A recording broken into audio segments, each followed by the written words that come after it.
يلا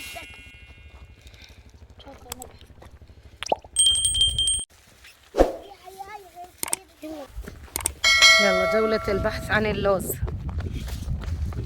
اللوز الأخضر. هاي اللوز، اللوز الأخضر.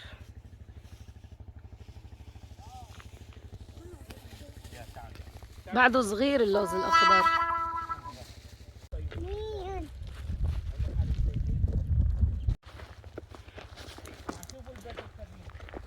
يلا كملوا على الطريق البني لحد ما نوصل عند اللوز.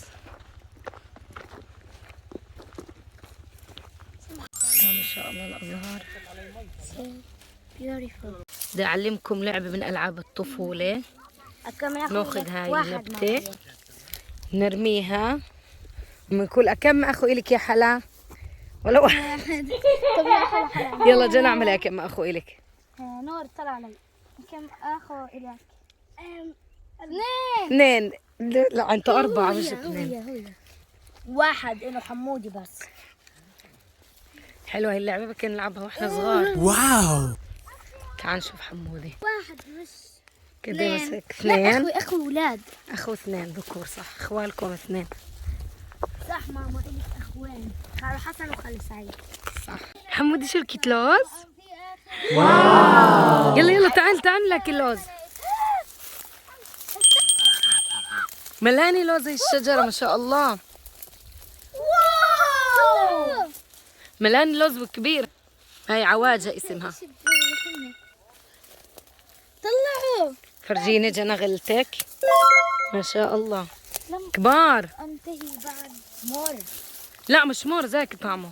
ما شاء الله لوز أخضر. شو هون في مين بيحزر؟ خلد. طلعوا كيف بيجي بيت الخلد. قريت الحيوانات. مو خبطت عليه. بس ما بعرفش يطلع. أنو. حبست الخلد. أنو. الخلد هون في بيت الخلد، شايف هاي البيت؟ هاي الحشرة اسمها عصية، في ناس بسموها عصا سيدنا موسى، واحنا بنخاف منها شخصيا. هاي بتطلع ريحة مش حلوة لما نخبط عليها، فابعدوا عنها، مفضل تبعدوا عنها.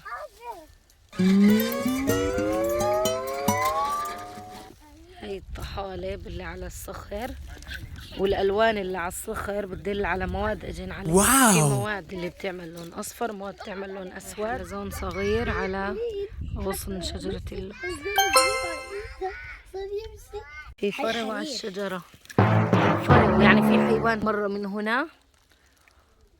طلعوا الثعلب أو الذيب. محتمل في هون بيت تحت الشجرة، محتمل يكون بيت ذيب أو ثعلب، ما نقدرش نعرف. هذا قطن، ناس رموا لا زي فرو حيوان مبين. قطن. قطن الأمعاء. هون حلا بدها تدلنا على طريق العودة.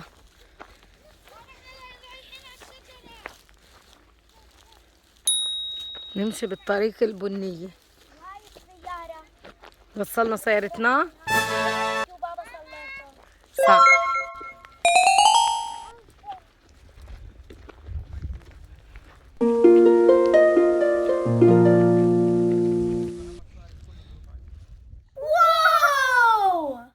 الخرب 4 خربات فسموها المرجع ويما وبير السكه والثاني. هذا البيت المهجر يعني كانت تحتوي على كم بيت قديم. هذا بيت قديم دار سيد الرابع ودار سيد ابو رزق. هذول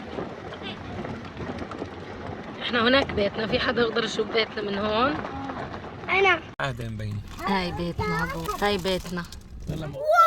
هاي غلتنا من اللوزات اللي لقطناهن.